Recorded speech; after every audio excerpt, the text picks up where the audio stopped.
Hello बच्चों, स्वागत है आप सबका हमारे YouTube चैनल मैथ्स कसरत पे, जहां पर बहुत ही इजी वे में आपको मैथ्स कांसेप्ट्स क्लियर कराए जाते हैं।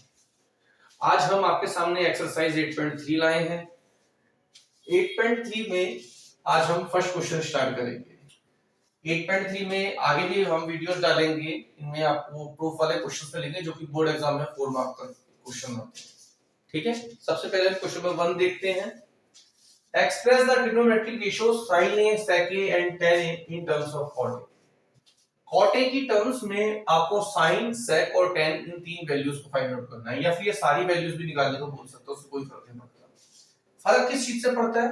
फर्क हमें इस चीज से पड़ता है कि क्या बोल रहा है, in terms of cot A।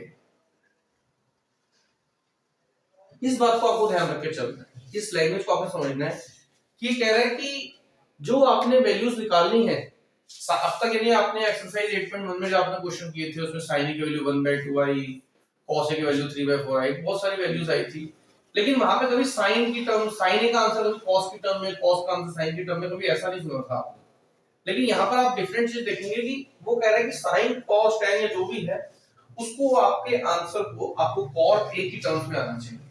तो देखते हैं किस तरह से क्वेश्चन को स्टार्ट करेंगे। और मैंने आपके लिए फॉर्मूले भी लिख दिए हैं यहाँ पर साइड में ट्रायंगल, ताकि आपको दिक्कत ना हो क्वेश्चन समझने में, आप ये भी यहाँ से देख सकते हो। तो सबसे पहले देखिए हम राइट एंगल ट्रायंगल बनाएंगे। यहाँ पर राइट एंगल ट्रायंगल में देखो कॉट ए बोल रहा है, तो मैं ए यहाँ ले लेता हूँ, बेस यहाँ ले लेता हूँ, इसको बी ले लिया, इसको सी ले लिया। और ये मैंने आपको पहले भी वीडियो से बताया था कि जहां पर हम बेस एंगल लेते हैं वो हमारा बेस हो जाता है और दूसरी वाली साइड हमारी परपेंडिकुलर हो जाती है, और 90 के सामने आप एरो मारोगे तो ये आपका हाइपोटेन्यूज रहता है। अब देखो ये कह रहा है कि कॉट ए की टर्म्स में आपको आंसर निकालना है, तो आप पहले लिखो सॉल्यूशन में cot A is equal to, अब फॉर्मूला देखो कॉट ए का क्या है। कॉट ए का फॉर्मूला देखो, आप देखो tan होता है आपका p अपॉन b, तो कॉट आपका हो गया b अपॉन p। मैंने आपको पहले बताया था sin cos tan के फॉर्मूले लर्न करो, ये लर्न करने की जरूरत नहीं है, ये इनके रेसिप्रोकल रहते हैं। तो कॉट ए कितना हो गया आपका b अपॉन p, तो कॉट ए की जगह आप लिख सकते हो b अपॉन p। अब देखो क्योंकि हमें कॉट ए की टर्म्स में आंसर निकालना है, तो हमें p b जो भी है h सबको हमने कॉट ए के रूप में यहाँ पे लिखना है। अब आप देखिए b अपॉन p, मैं कॉट ए के नीचे 1 लिख सकता हूँ भाई, कॉट ए लिखूं या कॉट ए अपॉन 1 लिखूं, इससे तो कोई खास फर्क पड़ेगा नहीं। अब आप देखो यहाँ पर b मतलब बेस, बेस का आंसर कितना आ रहा है कॉट ए, मतलब बेस की जगह मैं क्या लिख सकता हूँ कॉट ए। ठीक है, मतलब b upon p cot A के इक्वल है, तो b ऊपर है कॉट ए भी ऊपर है, तो b हो गया इक्वल कॉट ए के, तो मैंने b की जगह लिख दिया कॉट ए। और इसी तरह से p नीचे है, 1 नीचे है, तो p का आंसर आपको कितना हो गया 1, तो p की जगह मैंने लिख दिया 1। समझे बात को? अब मुझे परपेंडिकुलर 1 दिया है, बेस कॉट ए दिया है, सबसे पहले मैं हाइपोटेन्यूज निकालूंगा, वो भी कॉट ए की टर्म्स में आ जाएगा। ऐसा और थ्योरम लगाऊंगा तो मैं AC स्क्वायर जो भी निकालूंगा वो भी मेरा कॉट ए की टर्म्स में ही आएगा। तो पहले मैं थर्ड साइड निकालता हूं, उसके बाद जस्ट हम वैल्यूज पुट कर देंगे। ठीक है, तो सबसे पहले देखते हैं हम पाइथागोरस थ्योरम लगाते हैं using Pythagoras in triangle ABC। ABC triangle में सबसे पहले मैं पाइथागोरस थ्योरम यूज कर रहा हूं।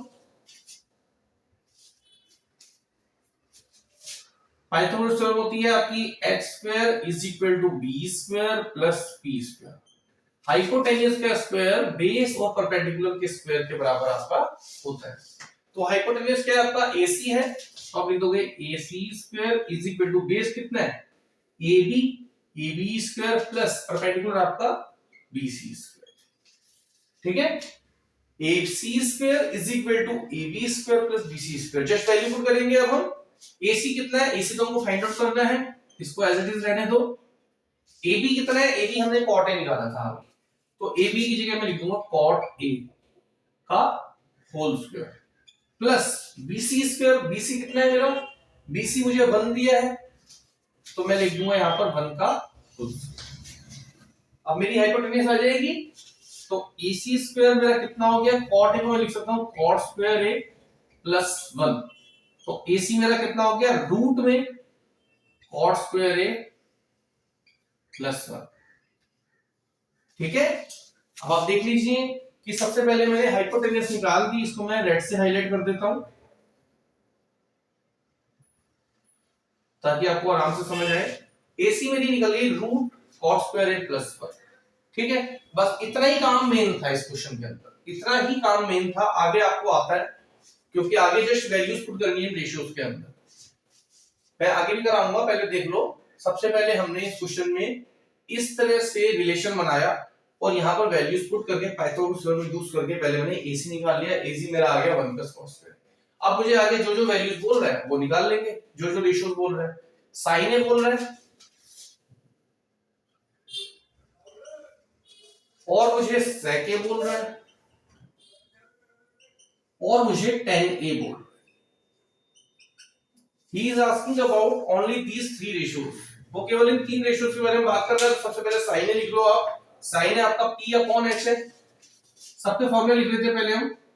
साइन ए आपका आ गया p/h, sec ए देखो आप h/b और tan ए आपका आ गया p/b। ठीक है, अब जस्ट वैल्यूज पुट करनी है, कुछ खास काम नहीं है। p, अब देखो साइन ए p/h, p परपेंडिकुलर कितना है हमारा 1, तो 1/h। हाइपोटेन्यूस आपकी कितनी है, AC निकाली है अभी हमने, cot स्क्वायर a प्लस 1। ठीक है, ऐसे ही sec a देखिए आप, sec a h/b।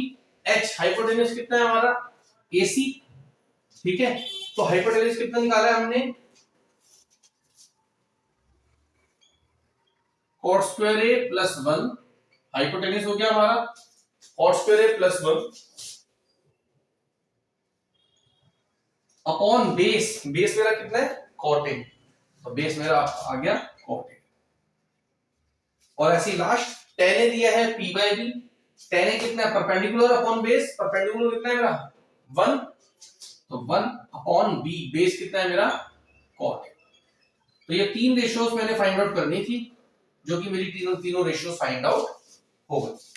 देख लीजिए, साइन ए मेरा आ गया,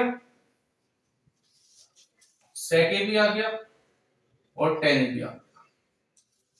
तो ये क्वेश्चन इस तरह से होते हैं कि इनमें आपको किसी भी टर्म के थ्रू आपको क्वेश्चन सॉल्व करना होता है। ठीक है, यानी जो भी आपको टर्म दी होती है उसी टर्म में आपको आंसर निकालना होता है। यहाँ पर cot a बोला था, सबसे पहले आपने ये रिलेशन बना दी, जो भी आपको फॉर्मूला दिया होता है रिलेशन बनाया और उसके बाद आपने उन वैल्यूज को यहाँ पुट करा, पाइथागोरस थ्योरम यूज करी। आपकी पाइथागोरस से एक साइड आ जाएगी, कोई भी साइड जो तीसरी बची हो उसका जस्ट वैल्यूज पुट कर।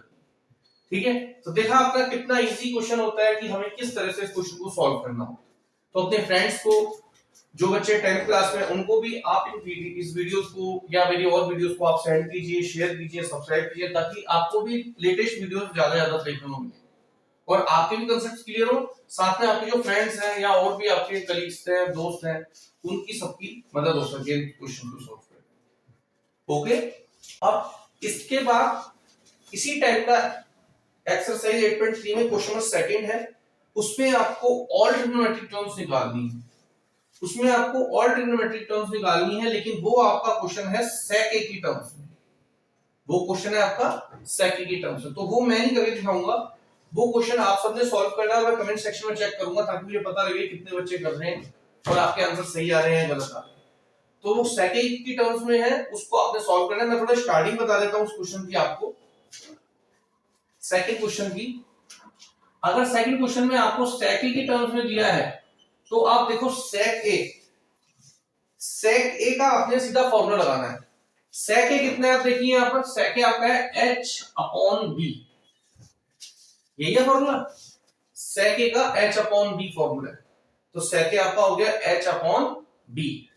अब आपने जस्ट फॉर्मूला पुट करना है, sec a कितना है h/b अपॉन 1 लगाओ। अब देखो h कितना आ गया sec a और बेस कितना आ गया 1 आ गया। तो मतलब आप सेकंड क्वेश्चन में इस तरह से ट्रायंगल बनाओगे तो h मतलब हाइपोटेन्यूस, हाइपोटेन्यूस की जगह आपका आ गया sec a और h हाइपोटेन्यूस की जगह आपका आ गया sec a और बेस, बेस कितना दिया आपको, ये बेस है, बेस आपका आ गया 1। तो अब आपको ये फाइंड आउट करना है। परपेंडिकुलर। तो आप फिर से पाइथागोरस थ्योरम लगाओगे, इसमें परपेंडिकुलर आप फाइंड आउट कर लोगे। परपेंडिकुलर फाइंड आउट करने के बाद sin cos tan cosec sec cot की सारी वैल्यूज पुट करोगे तो आपका आंसर आ जाएगा। ठीक है, तो एक क्वेश्चन मैं देखूंगा कि कितने बच्चों ने सही सॉल्व किए कमेंट सेक्शन में। ठीक है, ये क्वेश्चन आपने खुद ट्राई करना है। ओके।